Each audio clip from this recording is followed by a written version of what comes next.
Abantu dukunze kwita abasirimu akenshi usanga bakunda kwitera imibavu ihumura perfume cyangwa se perfume, ariko hakaba igihe iyo mpumuro idatinda ku mubiri kandi udashobora guhora witera umubavu buri kanya.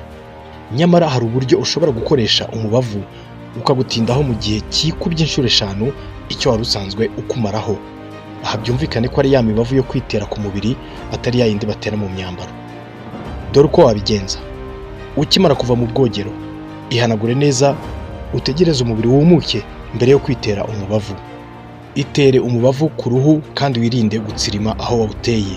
Ibi bituma wa mubavu uyoyoka cyangwa se ukinjira mu ruhu, impumuro yawo ntibe icyumvikana cyane. Itere umubavu ku ijosi ahagana munsi y'imisaya no haruguru y'ibiganza. Kuri ibi bice byombi ni hahandi ukora ukumva harasa n'aharimo guterera umutima. Nibyo bita pulse points cyangwa se point de palpitation mu ndimi z'amahanga. Kugira ngo umubavu wawe ugutindeho inshuro 5 kurusha uko bisanzwe, mbere yo kuwutera kuri ibyo bice twavuze, banza usigeho utuvuta duke twa vaseline.